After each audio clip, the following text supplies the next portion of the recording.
Hello, YouTube. So, it's been over 2 years ever since my first review. That on its own is pretty amazing, and unfortunately, that means it's time to look at the sequel to the very first movie I ever reviewed. What is that sequel? Ghost Rider 2. Oh, God, this movie is a mess. So instead of looking at it immediately, let's look at a flashback for a little bit.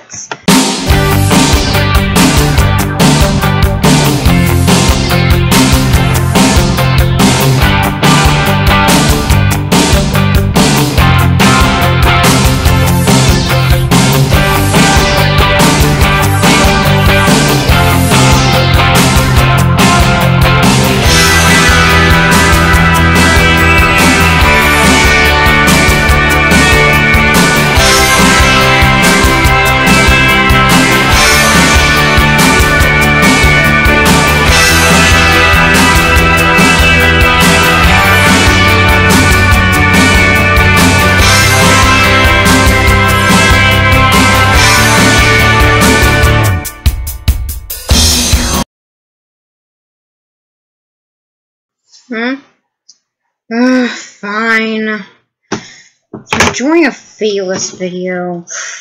Guess that there's no delaying this, so let's get into Ghost Rider 2.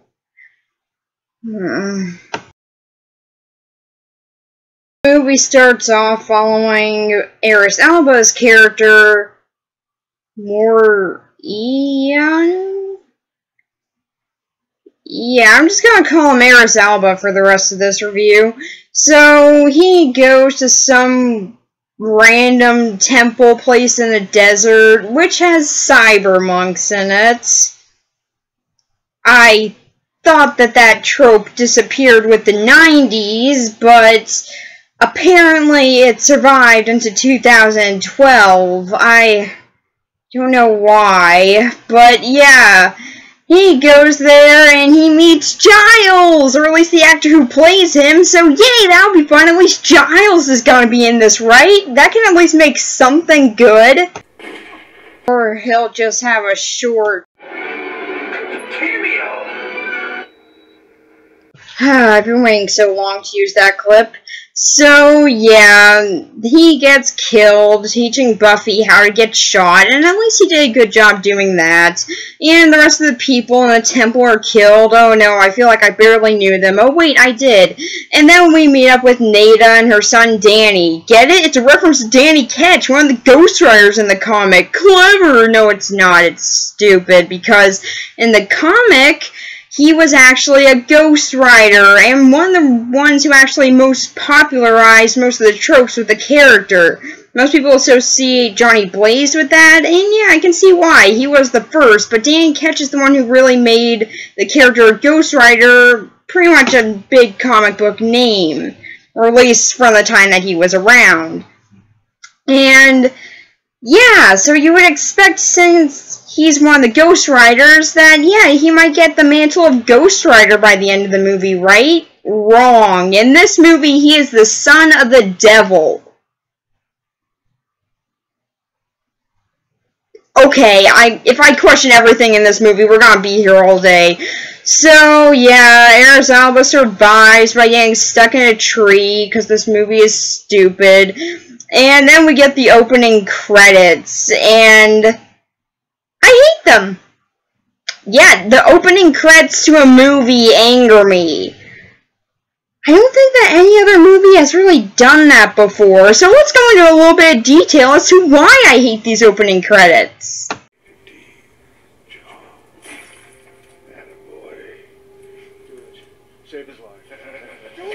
So much wrong with that 7 seconds, so let's go through why. Why is Nicolas Cage now playing a young Johnny Blaze? He was 17 when he made the deal, so it makes no sense why he'd be an adult making it now. Why are they in a gravel parking lot? Or at least I assume that's a parking lot. They never really say where they are. But, yeah, okay, so there was a scene with a young Johnny and the devil in a parking lot that had gravel. But, yeah, it wasn't when they made the deal. They made the deal in a circus tent. How could they not remember that? Why is the devil being played by someone else? And for that fact, why aren't they using stock footage? They're making a sequel to the first movie. I'm pretty sure they have access to the original's clips. They could just use stock footage there. And seeing as one of the major things with this movie is the devil switching bodies, it would have made sense as to why he's played by a different actor. Maybe they just didn't want to pay that other actor for using his likeness, but still, why do it in a way that makes less sense? Why is it shot like a Frank Miller movie? Seriously, why? Why is it black and white with some bright colors standing out? It really makes no sense. So yeah, those are all the things I have a problem with a 7-second scene. Let's go on to the other parts of this opening credits that I hate. You did something you wouldn't want the writer to see. A white lie, an illegal download. Yes, Ghost Rider, the spirit of vengeance, now goes after people for white lies and illegal downloads. How can I even say how dumb that is?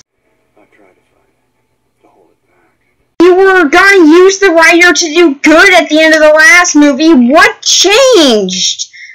But yeah, okay, so as you can tell, I have a lot of problems with the opening credits here. But if we talk more about them, we're gonna be here all day. So let's move on. So now we go and see how Johnny Blaze is doing now. He's living in some random shed, and he's now an alcoholic. He made a very clear point that he didn't drink in the first movie, but I guess this is the only real incontinuity thing that I can actually understand. As, yeah, if the Ghost Rider did become too much for him to control, I can understand him becoming an alcoholic. So that's the only bit of non-continuity that I can actually sort of see. So yeah, then we see Idris Elba has now survived because he fell into a tree, and then the French national anthem starts playing. I don't even want to know. So, yeah, that happened, and then him and Johnny make a deal. Idris Elba can apparently remove the writer from Johnny as long as he helps get back the devil's son. And yeah, he decides, okay, that sounds like a pretty good idea. So the writer finally comes back out, and no, we do not get to see the awesome transformation, because why would we want to? Although, we do get the only thing outside of Johnny Blaze's Ghost Rider that they remembered from the first movie. You want to know what it is? Here it is. Yes, they remembered that the Ghost Rider has the ability to make fire tilt. Why did they remember that? That was a very minor scene in the first movie where Johnny Blaze was being interrogated by a cop and he made fire tilt. That was the scene. Why did they remember that? Out of all the things that they forgot from the first movie, why is that, of all things, the one that they remember? I don't know whether or not I should congratulate them on remembering such a minor scene, as apparently I did as well, but, or if I should just be really, really angry that out of all the good things from the first movie, that's the moment that they remembered. Either that, or they just said, hey, wouldn't it be cool if we made the fire tilt? Yeah, Bob, that's a great idea. Let's put this in that movie. I don't really know if that was how the thought process on that worked, or they actually remembered that, but either way, I'm very mixed on how I should feel about that one moment. So, yeah, then we see that Kerrigan, one of the main villains of the movie, has now taken Danny, well, okay, yeah, he's in the process of taking Danny now, and the Ghost Rider's after him, and then we get Ghost Rider's big reveal. it's pretty awesome.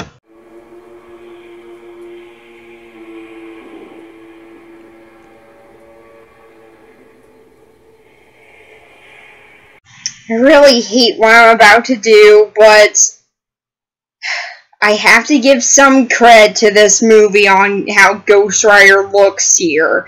His effects have been very much improved from the last movie. Now he actually looks like a real charred skeleton on fire. It looks really, really impressive.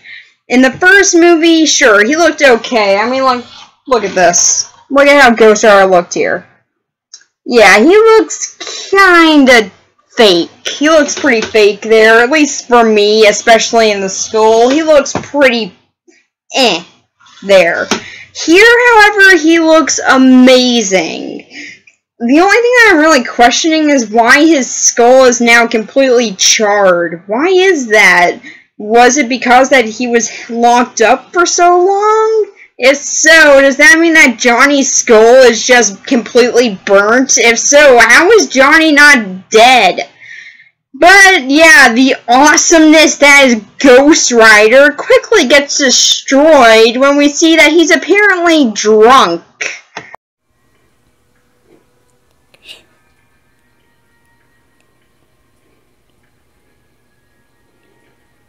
Oh yeah, it's so good to be back here. What was I supposed to be doing again? Oh yeah, be scary and kill people. I'm sorry I'm not that good this day. I'm kind of wasted right now. Like seriously, what is up with him here? Why is he just shaking back and forth? What is he doing? Really makes no sense. And no, this isn't the only time he does this. He's like this throughout the whole movie. You can kind of blame it on that he's been locked away for a long time, but still, it's really, really dumb and really takes away all of his awesome scenes from the original because now he just sort of walks around drunkenly. Sure, there are a few really awesome moments, and when he's awesome, he is legitimately awesome, but yeah, those moments are very few, which really, really sucks. Although he is still the best part of this movie, as he does have some good moments. And so then Ghost Rider starts killing some of Carrion's men, and apparently his pen stare now takes like 30 seconds to now work, even though it only took like 10 in the first movie, and also the people explode once it's done. What? But yeah, so yeah, Ghost Rider kills some more people. Somehow they made this boring. I don't know how they made a flaming skull killing a bunch of people boring, but they found a way. And eventually Carrion takes Danny. And then he shoots Ghost Rider, and then he's hospitalized.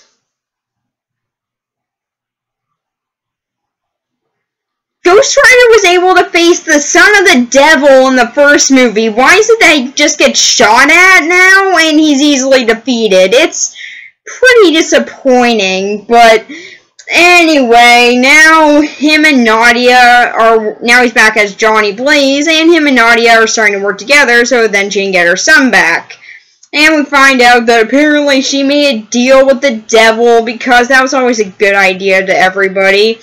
And she did, so then she wouldn't die. So she did it for selfish reasons. Yeah, shut up. It wasn't selfish. You were saving your life. How is that selfish? If I were about to die and I had the option to save myself, I would do it. And so yeah, she's just like, I did it for selfish reasons. No, you didn't. You also brought another life into the world. How is that selfish? But yeah, I guess it is kind of selfish because the son of the devil, but still. So yeah, then Johnny tells her that, you know, when the Ghost Rider comes out, he might go after you because you did the awful thing of trying to save your own life. I don't know. And also, she's a petty thief. And now, as we all know, Ghost Rider hates white lies and illegal stealing. Just stealing little things, like he steals things off the internet. If you do that, then yeah, I'm pretty sure it will get people for being a little bit of a con artist. So yeah, she's probably gonna burn. But unfortunately that never happens. So she tells Johnny that she knows a guy who knows Carrigan, because Carrigan used to be her boyfriend. And yes, that is a pointless arc to this movie. Which, yeah, it never really goes anywhere. They just decide to put it in, because why not?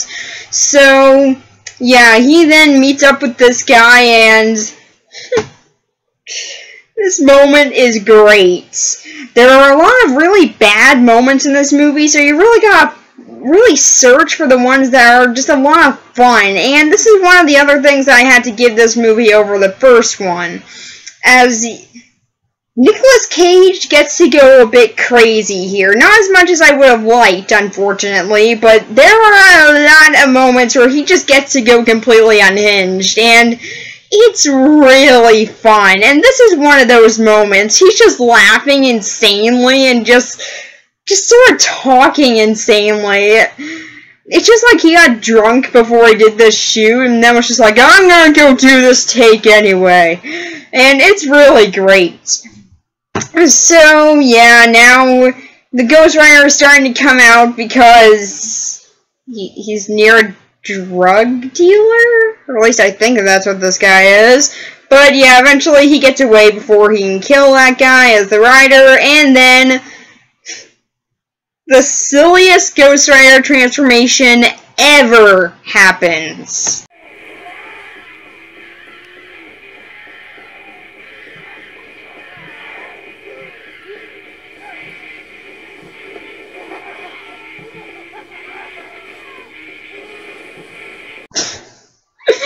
Oh god, what can you say about that?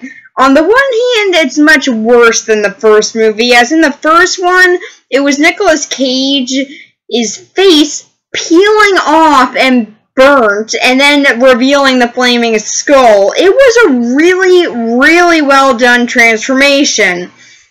Here, we have Nicolas Cage making funny faces, and then having CGI put on it, and then he's Ghost Rider.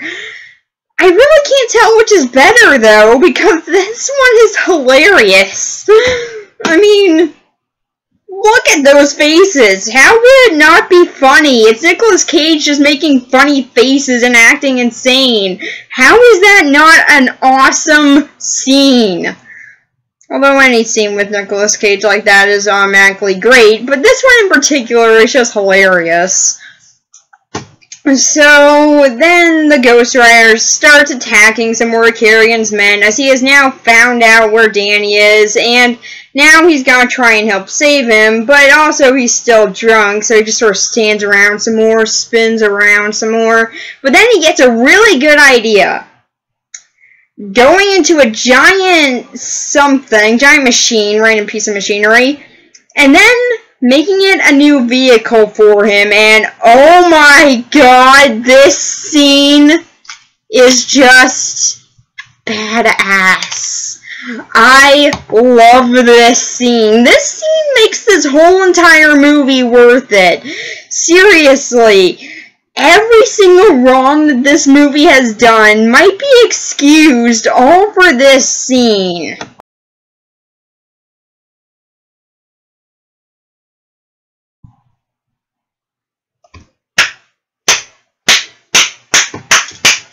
I'm sorry, but that is amazing!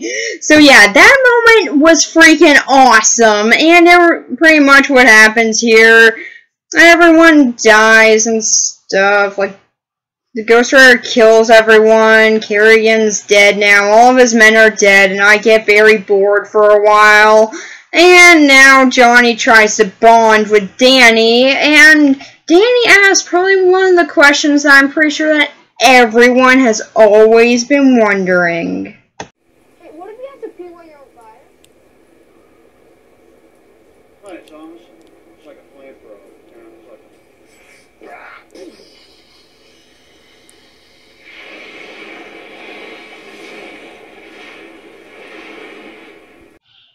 Yes, I always wondered what that would look like, idiot. So, yeah, that happened. I prefer to forget that happened. And him and Danny have apparently become friends now. Why? I don't know. And then we see that the devil has decided, I think I should bring back Kerrigan as someone who can now decay anything that he touches, except for his clothes. His clothes is perfectly fine. Why is that? I don't know, but yeah, his clothes remain perfectly fine. But pretty much everything else that he touches just sort of decays in his hand. Yeah, this movie's stupid that way. Because, yeah, we really needed Ray Kerrigan back. So, yeah, he came back. Yay. And then Johnny, Nada, Danny, they all meet up with Idris Elba again, and then he decides to make good on his promise, and he's going to free Johnny of the curse, the Ghost Rider, and I gotta say, wasn't as hard as I thought it would be. Sorry, I'm thinking about Danny for some reason. What does Johnny have to do? He has to go to a confession, or at least he's gotta confess something, eat some bread, and then go and get high, apparently, in a very, very bright room. Seriously, this guy the director of this scene just uses such high exposure.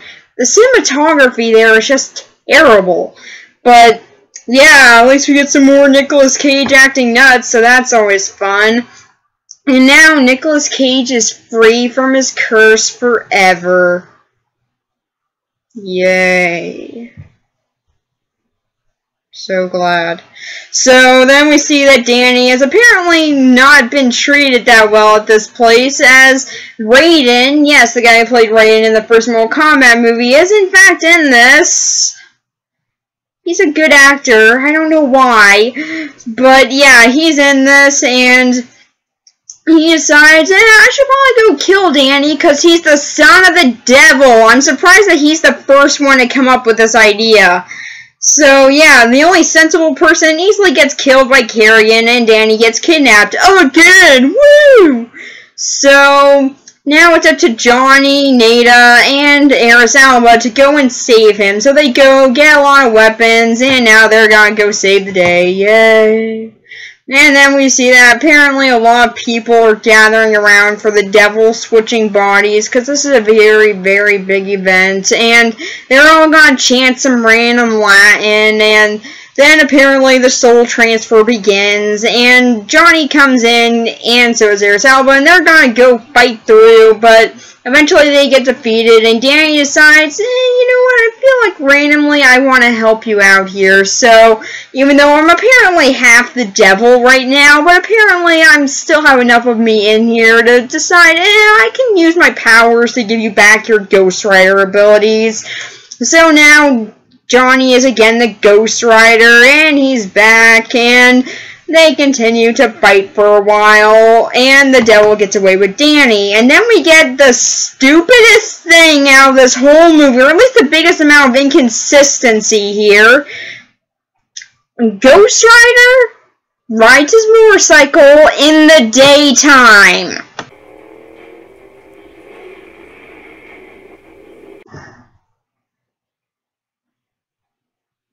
Okay! It's official! They have completely forgotten what happened in the first movie now. One of the major plot points of the first film was that Ghost Rider couldn't be used during the day. He could only be around at night or in shadows. There are no shadows on him during that scene. How is he around right now? What is going on? Just what? Why? Why, movie? Why couldn't you remember the simplest fucking thing from the first movie? And yes, I have now said that word for the very first time on this show, and you know what? I'm happy. It approves for this. F you, movie. F you. So, that happens.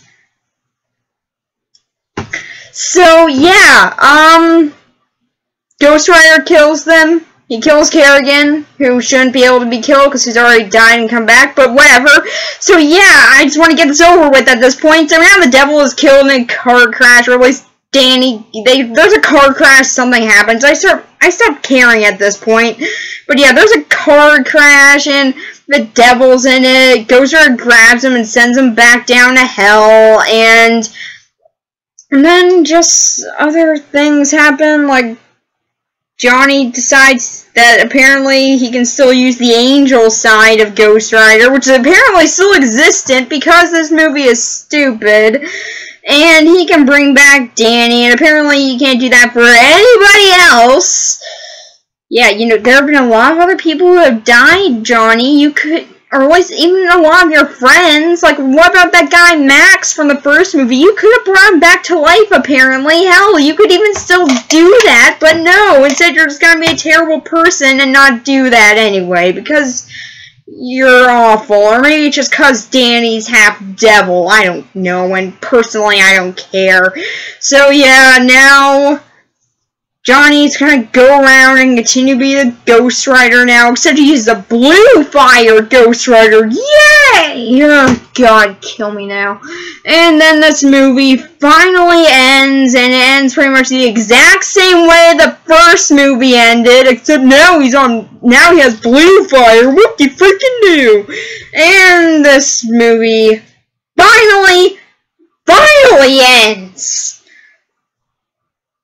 The story of this is insane, and not in a good way. There are a lot of B-movies or something that can get away with insanity being a lot of fun. Bad Taste is a perfect example of that. Bad Taste or Dead Alive, both Peter Jackson movies for some reason, but yeah, those are really good examples of B-movies just having fun with their concept and knowing how to do that correctly. This movie, it feels like they were trying to do that, but failed in every degree. Sure, there are some cool moments here and there, and Nicolas Cage's acting is a whole lot more fun in this film, but that's really all the positives I can give it.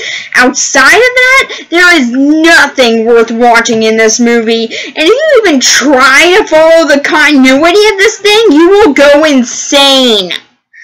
Trust me, I tried, and I think I might have lost a bit of my mind near the end of it. Seriously, if I didn't have to go to bed at 2 in the morning, because, yeah, I honestly was watching this movie until 2 in the morning, then I probably would have gone insane at one point, or at least had temporary loss in sanity. Actually, I think I might have, but, yeah, that's what this movie does. So for this story, if you can even call it that, because the story is not really there, it's just a bunch of random things happen with some general storyline trying to connect them, and the connection is just all in vain. So yeah, for the story, 1. Because I'm pretty sure I can't give it a 0. And also, there are some cool moments, and we do get an insane Nicolas Cage throughout this movie, but that's the only positives I can give it. So, yeah. This movie's story sucks. Is the characters any better? No. But we're not going to look at them anyway, because I love torturing myself, so let's go. The characters. What characters? They're all bland. So, yeah, let's go into these very detailed characters. Johnny Blaze, he's still pretty much the same character from the first movie, in which, if you've seen my review of that, you know that I found him pretty bland there. Here, so, though, there is a little bit more personality thrown into him, because Nicolas Cage acts more insane here, which is probably the most fun I can get out of this movie, outside that awesome chainsaw scene. But, yeah, outside of that, really, he's just the same boring character. Ghost Rider here is an empty shell. Pretty much all the awesome things that he did in the first movie have been completely removed because this movie is stupid and likes to hate its audience. And yeah, so every single fun thing that you could have gotten out of this is really gone. Although the effects do look a whole lot better, yeah, that's really the only positive you can give him. At least with the first movie, when it got bad, you would have Ghost Rider to hope for. Whenever he came out, there were a lot of really awesome things happening. So, yeah, you felt like you at least got something out of the first movie. This one, though, Ghost Rider can't even help you. Nadia, she's a boring gypsy. That is her personality. Oh, and also she feels bad about being selfish and how she used her deal with the devil when... Oh, shut up. Yeah, I really hated her. Really didn't like her. Like, say what you want about Roxanne from the first movie, but at least she had a personality. Nadia is there. Woo! Personality right there! Then we got Rorschach or the devil or whatever. He's boring in this as well. How is he boring? Because there's really nothing else to add to him outside if he's supposed to be intimidating, and no, he isn't. So he's really just boring. Even with Blackheart in the first movie, yeah, his name is still funny, but yeah, he at least had some moments where you could at least feel slightly intimidated by him, even if it was just 1%, but with the villain in this movie, he's just awful. Then we got Idris Elba's character, whose name I still can't pronounce. He's also there. He's the weapons guy. Now, to be fair, they do try and add some more personality to him, but it really ends up failing and backfiring. So, yeah, he's really a boring character, although I do still like Idris Elba as an actor. And, yeah, he does try his best here. This really wasn't the role for him. Then we got Ray Kerrigan. He's also boring. Why? Because he just is. There's nothing added to him. And seriously, if you sit down through this movie, you'll see that there is nothing added to Kerrigan outside of he's supposed to be scary. Sure, he is one of the characters that do try and have a whole lot more fun in their role, which, yeah, can sometimes happen, but overall, he's really boring, and his powers of just making things decay really makes no sense when he's walking around wearing clothes, even though he doesn't have any control over what he can decay. So yeah, he should, like, okay, I have a piece of wood up here, touching this should have decayed, but also, like, okay, just imagine I'm him, this piece of wood decays from on top of me. Okay, my clothes remains perfectly fine. That's how his powers work. It makes no sense whatsoever, but I guess apparently the devil cares about whether or not one of his workers is wearing anything, even though that's how his powers shouldn't work. And so I never to teach him how to use his powers, because that would just be helpful. Also, apparently he eats something, but also his powers don't dissolve plastic. Why? I don't know, but he eats a Twinkie, which should immediately dissolve upon touching his mouth, but it doesn't, because this movie doesn't make any sense! Seriously, there's not even any continuity within the own movie! I know that they don't have any continuity from the first movie to the second, but God, they don't even have it from this movie! This movie might drive me insane by the end of this. Actually, I think it already has. And then we got Danny. He's also boring. There's really nothing added to him outside of, he's Danny. Look at him. He's half devil. And guess what? That's not interesting. Seriously, would it have killed this movie to have an interesting character? Oh, of course it would, because that means that they would have actually been something to be intrigued about with this thing. So yeah, all the characters in this movie suck. Really, the only one who has any sort of personality here is Johnny Blaze, and that's really just from Nicolas Cage's acting insanely here, which, yes, that's the only upside I can give to the acting here, is that Nicolas Cage does act a lot more insane, and that is a lot of fun. There are also a lot of cameos in this movie, which is really dumb, and they're done by really good actors, so I don't get why they're in this. They really shouldn't have been. I mean, they were looking for money. I'm pretty sure there were other films willing to hire them.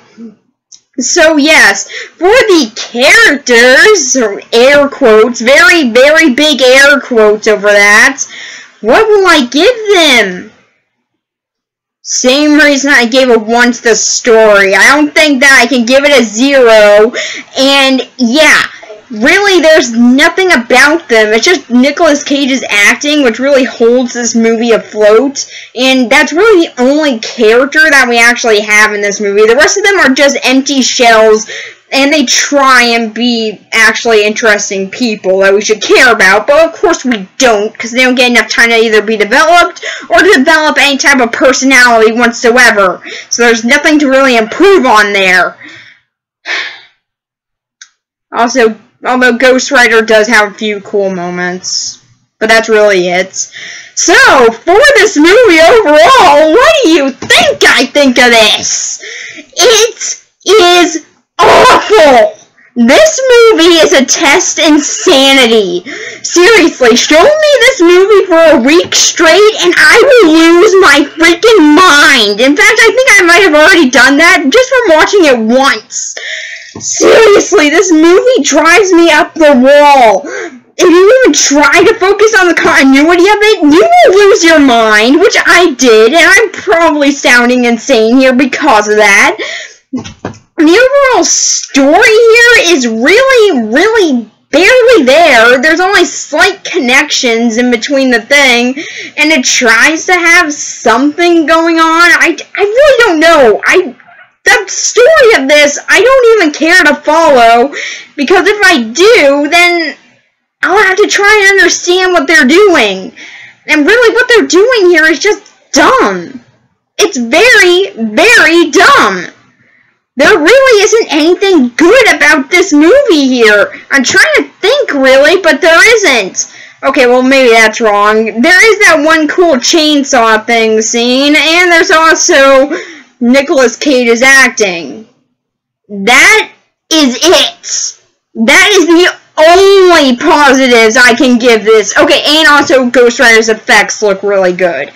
But outside of that, there is no positive I can give to this. Another thing that I had a problem with, because I didn't have enough already, the color palette. Where is it? Where is the freaking color palette in this movie? It's just a lot of boring browns and darker and lighter shades of it. And that's really it. There is no color in this thing outside of on Ghost Rider, and sometimes there's a beer bottle which is green. Woo! Color! Yeah, no, there isn't any color in this thing. It's like the filmmakers just decided, yeah, we know that this movie's gonna be really boring and insanity driving, so let's make it even more boring by having the ever so invoking color palette of brown and more brown. Thank you, director, because I love the color brown so much. Yeah, seriously, that's one of the most boring colors. Why did they go with brown? Why not actually try a color that makes sense? Or is bright? Or something? Just, God, this movie. So if you can't tell, this movie drives you insane! So if you want to go insane, watch this movie! I promise it'll work, especially if you try and follow the continuity, but I really do invoke you do not try and do that, because this is the result! This is the freaking result! So yeah! How do I feel about this movie? Do you need to ask? 1 out of 10, I've already gone into why. Everything with this movie is bad. It's just bad. Even good things about it and slight improvements from the first get swallowed up by how awful everything else is. You get like, I don't know, like 5 minutes tops of good moments, and that's it! So yeah. For this movie, 1. Freaking 1. I implore you, do not watch this movie if you want to keep your sanity, or just want to enjoy it. Maybe you think, maybe this will be a kind of fun popcorn movie or something, like, you know, I just turn my brain off and stuff. No, it is not like that. It is not one of those movies. If you want a good one, a good one like that, Bad Taste, Dead Alive, those are some good ones. The Evil Dead, those are some fun movies that you can just shut your brain off. Heck, even the Transformers movies are more fun than this. If you just want to just sit down and have a superhero movie playing, you can find a whole lot better ones than this. Heck, even the Daredevil movie, that is better! That is freaking better! So yes, if you haven't gotten it yet, this movie fucking sucks.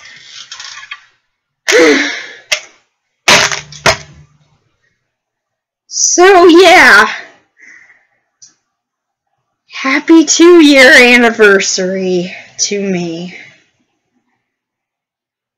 I think I need to go commit myself. But yeah, anyway, thank you guys for watching my channel for this long. Even if you haven't been there since the beginning, thank you so much for even just watching. I hope you guys really do enjoy my channel.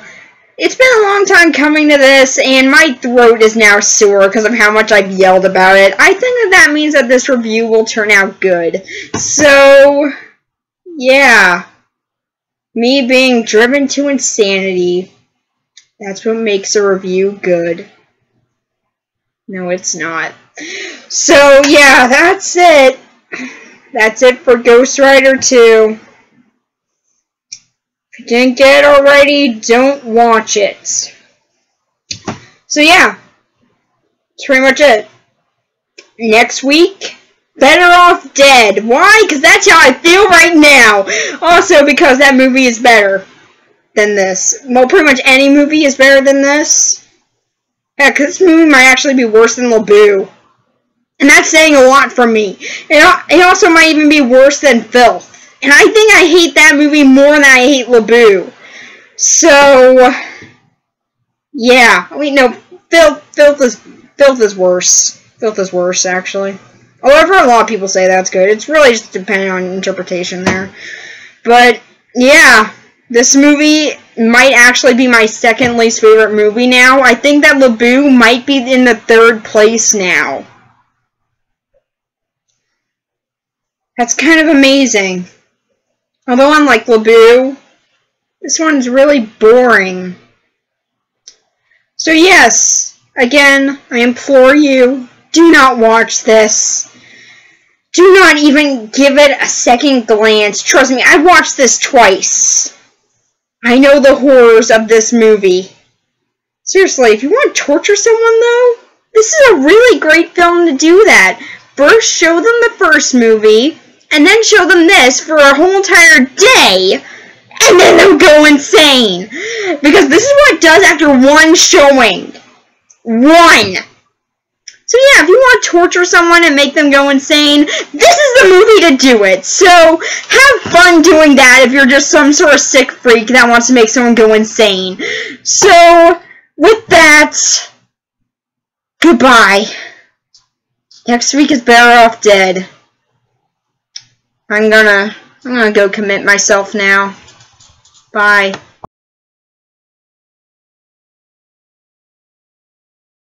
Is this movie gonna suck?